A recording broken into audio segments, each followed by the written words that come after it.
Bienvenue à tous, vous écoutez Qui Vivra Verra, le podcast qui vous est dédié. Oui, vous, la communauté francophone d'Ashes of Creation. Ça a pour but de donner une voix, de donner la parole aux personnes qui façonnent cette communauté. Que vous soyez maître de guilde, féru de PVP, artisan légendaire ou pro du RP, je vous donnerai le micro afin que l'on apprenne à se connaître et que l'on grandisse ensemble. C'est ça le but. Pour le pilote de ce podcast, je fais appel à l'un des piliers de cette commu. Et Saucisson, est-ce que tout roule pour toi?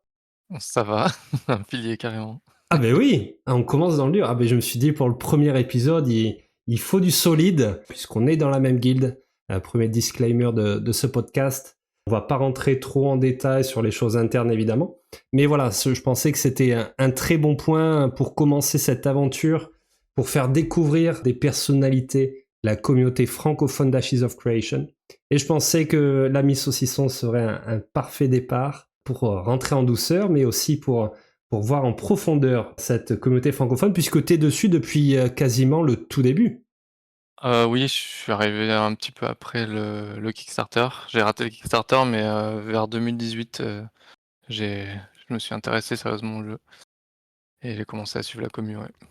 Et tu venais de quel type de MMO, juste que la commu puisse te cerner un petit peu? Mon MMO de cœur, c'est Dark Age of Camelot et après j'ai un peu erré comme beaucoup, à avoir du mal à trouver un MMO, vraiment intéressant donc je me suis rabattu sur WoW principalement, jusqu'à ce que Ashes, se matérialise un peu plus, concrètement. Et du coup, qu'est-ce qui t'a fait vraiment te dire que Ashes c'est le bon cheval? Qu'est-ce qui t'a fait que tu as commencé à le suivre, vraiment? Quand j'ai vu le profil de Steven et du studio qui montait, qui était très atypique, et je me suis dit: «Bah, il y a peut-être une chance qu'il fasse pas n'importe quoi sur le modèle économique déjà». Et après en creusant le design même du jeu, ça ressemblait, bon c'est quand même assez différent de ce que j'ai connu, mais ça ressemblait quand même à tout ce que j'aime, pas d'instance, du vrai PVP, open world, et cetera et c'est quelque chose que je ne retrouvais plus depuis des années dans un MMO donc c'est ça qui m'a accroché quoi. Ce côté ouais, profil de développeur, assez unique et idées de design qui parlent, aux vieux de la vieille du MMO quoi. Et ça parle toujours aux vieux de la vieille? Il n'y a pas eu de changement au cours de ce développement? Tu le ressens? Parce que on t'a vu de temps en temps faire des petits commentaires, mais là, tu le sens comment ce développement? Lent, la vision est toujours la même, donc ça c'est cool. Après, il y a aussi des choses que tant qu'elles sont pas implémentées, c'est dur de savoir si ça va être aussi fun que ce qu'on imagine. Mais, c'est encore le début et c'est difficile de vraiment juger si, les idées, marchent. Pour l'instant, ça a l'air de marcher, il y a encore quelques petites zones, on attend de voir, mais il y a encore beaucoup de chemin à faire et moi, c'est ma critique principale sur le projet, c'est que c'est lent et qu'on a du mal à savoir, bon, on le voit un peu mieux, mais à savoir où ils en sont vraiment, mais bon, là, ça s'accélère un peu donc on a passé un peu cette phase, de flou. On reste sur des bons rails, on va dire tout de même. Ouais, ouais. On voit que les choses avancent, mais lentement. En effet. Et quel archétype tu as joué? Quel est ton archétype de cœur? Et est-ce que tu vas jouer le même sur la sortie? Oui, oui, je jouais déjà healer avant d'être sur Ashes et donc j'ai joué cléric, quasiment 95 du temps. J'ai testé un peu tous les archétypes pour, juste par culture, pour savoir un peu, ne serait-ce que quand je joue avec eux, comment ça se passe et quand je joue contre eux, comment ça se passe. Mais, de très loin, pour l'instant, le cléric, est au-dessus pour moi, donc, je vais continuer là-dessus et je compte bien y jouer, à la sortie aussi. Et la façon dont Ashes l'a créé et l'a mis en place, ça te satisfait? C'est un très bon début. Alors pour l'instant, il est quand même très, très axé heal et on attend de voir un peu, ce qu'il peut faire d'autre d'intéressant pour, bon après c'est normal que ça soit avant tout du heal, mais, il est censé avoir d'autres atouts, donc on attend de voir. Mais en tout cas la partie heal, bon c'est assez classique, mais ça marche plutôt bien et ils ont réussi, à mettre déjà quelques petites compétences de heal un peu dynamiques, un peu plus modernes que sur d'autres MMO et donc s'ils continuent dans ce sens-là, c'est plutôt intéressant pour le cléric, ouais. Alors moi, là, je pourrais pas trop en parler cléric. J'ai essayé à chaque fois, mais j'ai arrêté au niveau 8-9. En solo, je trouve ça vraiment fun. Ils ont fait des petits combos tout simples, mais qui sont efficaces et le ressenti est très bon. Par contre, le côté avoir les yeux dans les barres de vie, ça je peux pas vraiment. Toi, tu le joues un peu en caméra action en plus. Ouais, moi, c'est quelque chose que j'aimais pas du tout que j'ai fini par ne plus aimer dans les MMO, c'est, qu'en healer, tu joues, juste à un jeu d'interface et tu plus vraiment les yeux sur les boss, surtout que moi qui suis très monotâche, dès que tu as du PvE exigeant, où il faut regarder ses pieds, regarder les boules qui arrivent, ce genre de choses, c'était vite la cata et même c'est pas fun de regarder des barres de vie. Et c'est ça qui m'intéresse avec leur design, c'est que même si c'est pas ultra simple, ça s'améliore régulièrement. Et moi, ouais, j'essaie de pousser le vice à jouer en caméra action et en regardant peu les barres de vie et surtout en essayant de soigner, en regardant les joueurs, les barres de vie des joueurs au-dessus de leur tête ou ouais, plus en gardant un œil sur le terrain. Alors forcément, les barres de vie sont pas loin pour voir quand ça va mal, mais j'essaie de plus cibler au milieu de l'action et pas aller cliquer sur les interfaces. Et ça, je trouve ça vraiment archaïque et j'espère que les mémos vont réussir à complètement sortir de ça un jour. C'est pas encore ce qui va, je pense, se défaire complètement de ça, mais en tout cas, il y a des moments où j'arrive à soigner et être vraiment un peu libre de cette interface. Donc c'est ça qui me donne un peu d'espoir sur le cléric. J'espère que ça va continuer comme ça.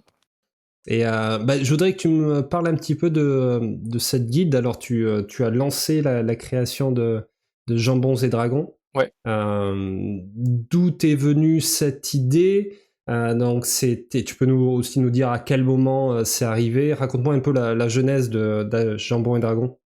Ouais, alors l'idée, elle est d'abord venue d'une autre idée qui était de pousser l'idée d'une coalition francophone. À peu près un an et demi avant que la Alpha 2 commence, j'ai commencé à contacter des GM ou juste des joueurs assez investis dans la commu pour savoir si l'idée d'avoir une forme de coalition, j'ai insisté sur le terme coalition quand je parlais à l'époque du projet pour que ce soit pas une alliance, soit plus quelque chose de soft pour avoir un lien entre les guildes francophones et être assez puissant sur le serveur sans forcément avoir un rapport très serré. Et Et t'avais fait un petit document, un petit Google c'est Doc, ça, là. Je l'ai un peu de j'avais mémoire en essayé, ouais. tête, là. Ouais. J'avais essayé de décrire un peu le concept parce que en général les guildes francophones sont un peu réticentes à jouer entre francophones pour plein d'histoires de drama qu'ils ont eu dans d'autres jeux. Donc j'ai essayé de cadrer un peu les choses pour pas trop faire peur avec l'idée. Ça a été reçu, c'était mitigé. Il y avait des gens qui trouvaient l'idée vraiment cool, d'autres c'était un non catégorique, peu importe le niveau d'alliance ou pas. Euh, j'ai laissé traîner parce que bon, on savait toujours pas quand l'alpha commençait. Je gardais les contacts avec les gens, mais j'ai senti que c'était un peu trop tôt pour ça. Et je gardais quand même l'espoir qu'au cours de l'alpha ou avant la sortie, ça puisse se matérialiser un peu plus. Et dans les objectifs de cette coalition, j'avais mis un point de créer une guilde qui serve à ce que les différentes guildes qui seraient intéressées par la coalition mais qui seraient pas assez nombreuses ou pas motivées pour se matérialiser en tant que guilde indépendante pendant l'alpha se regroupent dans une seule guilde temporaire qui servirait juste à créer du lien entre les gens qui n'ont pas de guilde ou qui sont dans des petites guildes comme je disais. Et voilà, créer du lien et que le jour où ces gens se redispatchent dans leur vraie guilde ou dans la guilde qu'ils trouveraient, eh ben, ils se connaissent et ça favorise la naissance de cette fameuse coalition à terme pour que on soit plus fort ensemble sur le serveur européen ou les serveurs européens, je sais pas combien il y en aura à la sortie. Donc c'était vraiment une des étapes de mon idée de coalition de faire cette guilde-là. Et donc j'en avais parlé et il y a plusieurs personnes de la commu qui se sont accrochées au projet et donc je me suis lancé un mois ou deux avant la date, quand on a eu la date de l'Alpha 2, j'ai créé la guilde, enfin le Discord de la guilde. Et pas mal de gens ont suivi l'idée et au fur et à mesure de la phase 1, plein de gens se sont greffés dessus. On a eu des gens qui sont venus, qui sont partis, mais bon, c'était un peu l'idée du projet. Phase 2, pareil, plutôt un bon succès avec l'idée et là on prépare la phase 3. Et la phase 3 et peut-être encore donc ce renfort de cette coalition française, puisque finalement ça s'est fait, c'est venu de loin, Ouais. mais on y est presque et on y est déjà un petit peu. On va en parler un petit peu plus tard. Justement par rapport à ces liens que tu as pu créer donc avec les personnes de Jambon et Dragon, avec ce statut plutôt temporaire à l'origine. Ce statut, est-ce que tu l'as vu évoluer? Puisque bon, jouant avec les mêmes personnes pendant plusieurs mois, forcément, se dire bye bye comme ça du jour au lendemain, ça peut être difficile. Oui, oui, naturellement, il y a des noyaux durs qui se créent dans les guildes et malgré ce côté temporaire et peu engageant, on n'entendait rien de particulier de nos membres. Il y a quand même des gens qui se sont plus dans l'ambiance, dans l'idée de la guilde, malgré ça, et qui sont restés encore aujourd'hui depuis le début parmi nous. Et du coup, en fait, ça crée vraiment une vie de guilde classique au final qui émerge. Et donc, c'est sûr que c'est pas exclu que finalement la guilde en devienne une vraie prochainement. On sait pas encore exactement quand, comment, sous quelle forme, mais c'est un peu les effets secondaires de la réussite du projet et de l'attachement que certains ont à la guilde.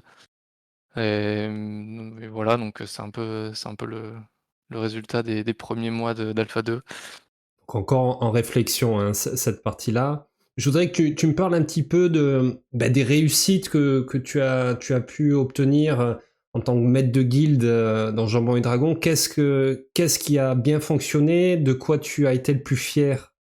Qu'est-ce qui a bien fonctionné? J'ai essayé tant bien que mal d'ouvrir la prise de décision aux membres, plus par défi que je voulais voir si ça pouvait fonctionner, une guilde qui était un peu moins verticale. Que d'expérience dans les guildes où j'ai été simple membre, c'est souvent comme ça que commencent les problèmes. Les guild masters qui décident tout seuls et qui sont pas suivis par la base de la guilde, ou des officiers qui prennent un peu trop le pouvoir, qui leur montent à la tête, ou ce genre de choses. Ça finit toujours par créer des dramas et faire exploser les guildes. Donc j'ai voulu expérimenter, et globalement je pense que ça s'est plutôt bien passé. Dès qu'on avait des décisions un peu marquantes, j'engageais un peu l'avis de tout le monde. Et globalement, les décisions étaient plutôt acceptées, et on allait tous un peu dans la même direction. Sinon, dans les achievements un peu plus in-game, qui ont été un peu cool, qui ont fait plaisir, on a réussi à être maire, enfin à me faire élire. J'ai eu la chance d'être maire grâce à la guilde 2 fois en phase 1, heu, à New pour la petite anecdote, Ah oui, et en phase tu 2, les comptes en plus. Tu comptes les deux mandats. Ça, je m'en ah rappelais oui, pas, tu oui. vois. Ok. Sur ton petit carnet là, non, dans Ouais, ta ouais, chambre, tu mets des coches, c'est pas mal. oui, il y en aura d'autres, je pense.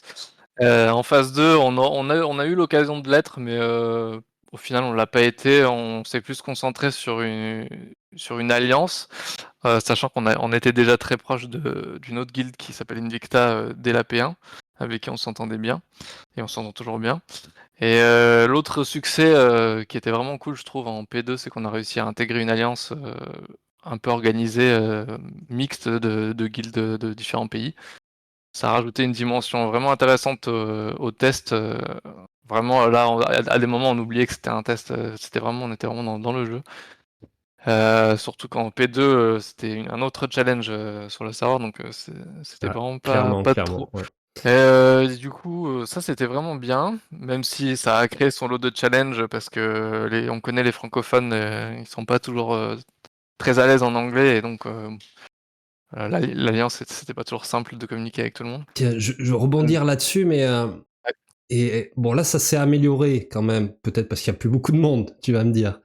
Mais très souvent, alors moi de base, j'ai pas une grande expérience dans les MMO. Donc c'est le genre de petite phrase qui passe qui m'hérisse un petit peu le poil, parce que très souvent je vois de la part des francophones des réflexions comme quoi les Français ils savent pas se coordonner, les Français ils sont comme ça, les Français et ça m'embête, et ça m'a donné un petit peu l'envie enfin moi j'ai suivi le projet un peu plus tard que toi, et je me suis bien remis, je sais plus à quel moment, donc ça va être peut-être mi-2023. Et ça m'a donné envie d'essayer de pousser un peu cette communauté francophone, parce que forcément on peut faire des belles choses, et d'avoir une même langue, ça rapproche. Et ça m'a toujours un petit peu embêté de voir ces commentaires-là, que les Français ils sont comme ça, De toute façon, ils savent pas travailler ensemble, ils vont se foutre dessus. Toi, est-ce que tu le prends un peu comme ça aussi ou Oui, moi ça m'a alors j'avoue que alors j'ai peut-être pas été dans les «mauvaises» entre guillemets guildes, mais moi j'avais pas du tout cette image, des francophones et des dramas, ça m'a beaucoup surpris et j'ai découvert ça, quand j'ai commencé à faire du porte-à-porte pour, essayer d'avoir l'opinion des gens sur une idée de coalition et je me suis rendu compte que c'était vraiment, très commun comme vision de la communauté francophone sur les jeux vidéo en général et sur les MMO en particulier. Et une fois passé la surprise, ben, je me suis dit: «Bah, non, on va essayer de faire autrement» et je pense qu'on est assez, de francophones, de bonne volonté pour que un un gros, heu, un gros pilier de joueurs, fasse front ensemble et que ça se passe bien. Donc bah, j'ai gardé espoir et avec le temps, on commence à voir, que peut-être ça peut donner quelque chose. À voir, l'avenir nous le dira. Mais je pense que j'espère que c'est juste une minorité bruyante, qui donne une mauvaise image, aux autres joueurs, l'équivalent des Soldeus qui doivent exister chez nous et qui polluent ça, je sais pas, mais moi je reste convaincu que on est suffisamment nombreux pour créer quelque chose, avec les gens, de bonne volonté. Oui, moi je pense que c'est des gens qui se bloquent même eux-mêmes dans leurs pensées et après on le voit pas que dans les jeux vidéo. Hein. Quand on va à l'étranger, pareil, enfin, on aime s'auto-flageller un petit peu et c'est pas du tout le cas. En tout cas, on le voit avec la coalition française là que tu as participé à mettre en place hein, depuis maintenant peut-être 2 3 mois. Mais que ça fonctionne. Il y a déjà eu un début de coalition française, donc début P2, avec Invicta, SPQR qui arrivait. Il y avait aussi 2 3 autres guildes françaises hein, qui avaient rejoint donc cette alliance internationale. Ouais. Et ça a découlé après sur la coalition française une fois que ça a périclité un petit peu. Mais ce côté international, toi, c'est quelque chose que qui te plaît. On le sent un petit peu à chaque Oui, oui. fois. Bon, plutôt en Bah, je trouve interne. Hein. ça hyper enrichissant moi d'échanger avec des gens dans d'autres pays, et surtout que ça étend les possibles parce que il y a encore plus de guildes cool, quand tu t'ouvres à tous les pays. Mais malheureusement, là pour le coup, c'est un stéréotype, auquel je suis d'accord, c'est qu'il y a quand même une petite barrière de communication, entre les joueurs francophones et les internationaux, quoi. Et autant à l'écrit, on peut s'en sortir, autant à l'oral, là, on monte d'un cran et on l'a constaté, c'est quand même un peu compliqué de coordonner des raids ou du PVP de masse, en anglais. Il y a beaucoup de joueurs qui sont pas à l'aise et qui ça gâche un peu leur expérience et je comprends tout à fait donc bon. Ah oui, de base, quand tu as un fonctionnement dans une langue, dans une guilde, de demander de switch totalement, t'es pas sûr que tout le monde ait le même niveau et ils vont pas lever la main pour dire ah j'ai pas compris. Donc ouais, c'est sûr que Ouais, ça bloque un petit peu. Bon, on n'a pas eu énormément d'événements sur la P2 de ce style-là. On en a eu un qui a été très intéressant avec un énorme convoi caravane qui a été un carnage. ouais, Pas niveau ouais, PVP, mais au niveau perte c'est plutôt perte de ouais, player contre serveur là. ouais, Ça a été un c'était encore carnage. très, très buggé à l'époque, ça s'est bien amélioré Et, depuis. rapidement pour revenir, comme on a parlé un peu de tes réussites sur la guilde, mais quels ont été tes échecs ou en tout cas lesquels tu sens qu'il faut encore persévérer? Qu'est-ce qu'il y aurait à améliorer? Trouver peut-être un moyen de déléguer, malgré que je délègue, une partie des décisions, en tout cas que je fais participer les gens, je pense que moi tout seul je peux pas insuffler assez de mouvement dans la guilde pour que les choses se fassent et que ce soit vivant. Et en P2, on a essayé d'organiser par exemple le craft en nommant une personne qui poussait un peu plus la chose, ça a été au final, une réussite sur une bonne partie de l'idée d'ailleurs et j'espère qu'en P3 on transformera encore plus l'essai mais il y a d'autres domaines, bah, toi par exemple tu as pu, un peu bouger les choses sur le PVP, ça s'est bien passé aussi, et je pense que c'est quelque chose qu'il faut que j'arrive à plus mettre en place, à identifier les gens, qui sont motivés et qui veulent que les choses se fassent. J'essaie juste de pas tomber dans les travers des autres guildes et que ça crée de la jalousie ou ce genre de choses, je tâtonne encore un peu pas mal sur l'équilibre, entre être ouvert à tout le monde et rester un peu horizontal et quand même avoir des gens qui poussent les autres et qui sont un peu plus directifs quand même. Donc ouais, ça je pense que c'est encore à améliorer pour garder une guilde en vie. Et après le challenge maximum que je trouve qui est vraiment spécifique à Ashes, et je pense que toutes les guildes l'ont, c'est que on est sur un test et pas sur un jeu. Et du coup la durée de vie moyenne, enfin, la durée d'intérêt sur le jeu est quand même limitée et il y a un vrai turnover, une vraie fatigue qui arrive régulièrement. Donc il y a des têtes qui viennent, qui repartent. Au-delà du fait qu'on ait une guide temporaire, on doit exacerber le phénomène, à mon avis. Ça fait que pour garder une ambiance de guilde, garder du lien entre les gens, c'est un challenge, c'est un sacré challenge.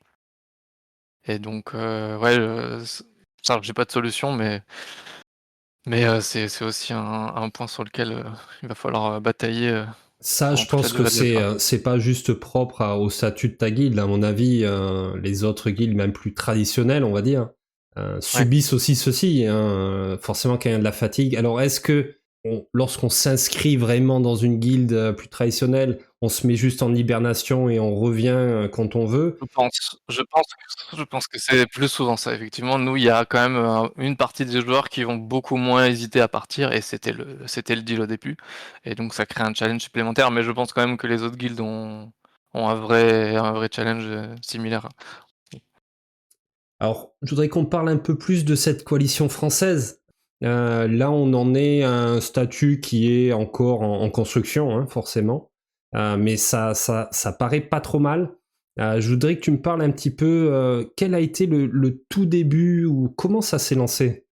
Alors en fait, tout a commencé avec une prise de contact de Aura Dream Legacy, qui est probablement en taille la plus grosse guilde francophone actuellement sur Ashes. C'est une guilde à la base qui a été initiée par un streamer. Le streamer s'appelle Camille Labs, si je dis pas de bêtises.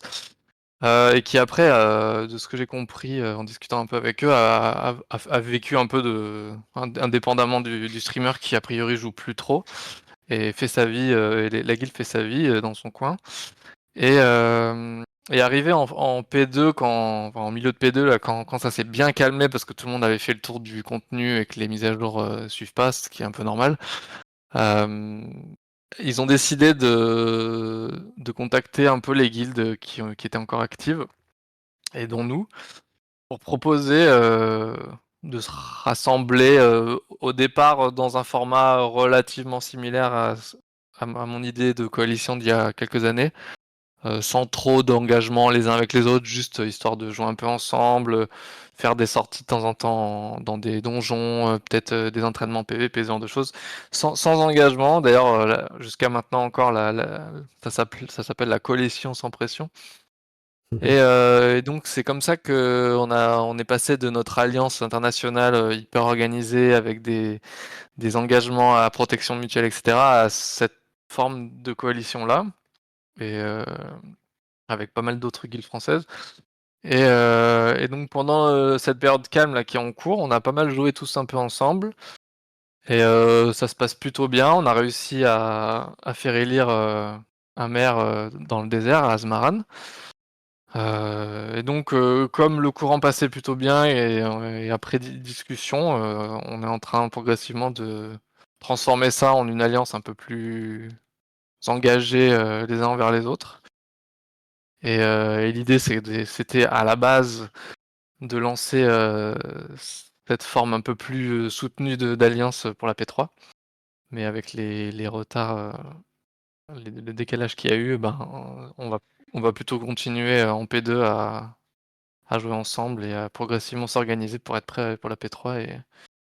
Et j'espère que le projet va tenir sur la durée et que les guildes vont s'entendre bien parce qu'effectivement, les premières impressions qu'on a, c'est quand même que le fait qu'on soit tous francophones, ça aide pas mal à ce que les choses se fassent et c'est beaucoup plus fluide que dans une alliance internationale.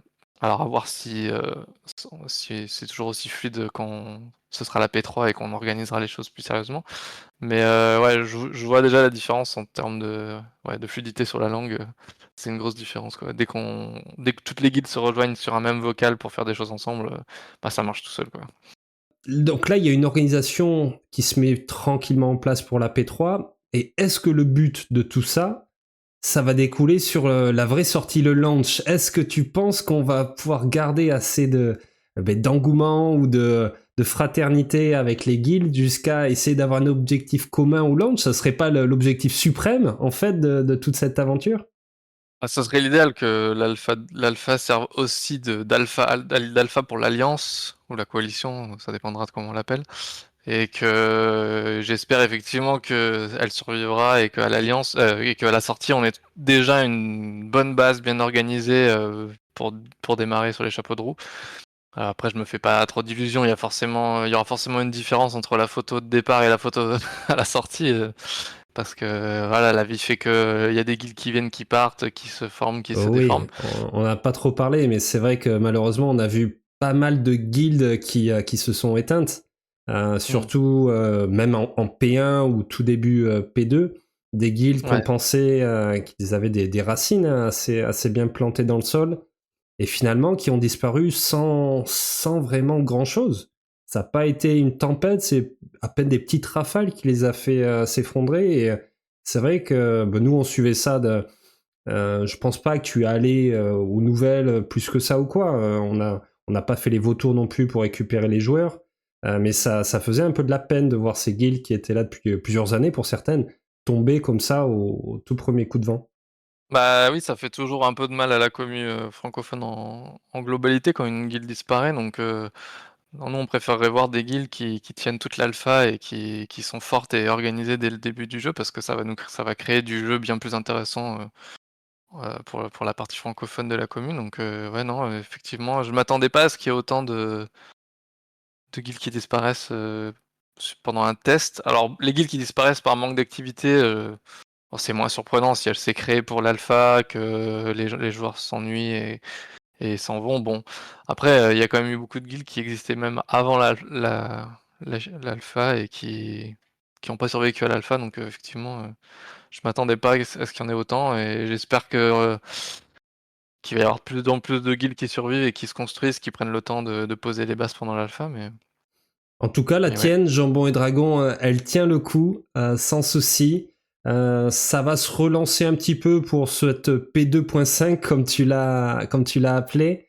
Ouais. Et un petit groupe qui va se lancer dans cette aventure de courte durée, quoique 3 mois, ça laisse quand même le temps de faire des jolies choses. Et après, ben, ça va découler sur la P3 et donc peut-être un petit changement une restructuration ou un changement de cap un petit peu, peut-être pour essayer de transformer Jambon et Dragon en quelque chose de plus solide en direction du launch. Ça, c'est encore Oui, en oui, phase de discussion ou de réflexion de ta part. oui, oui, on sait pas encore.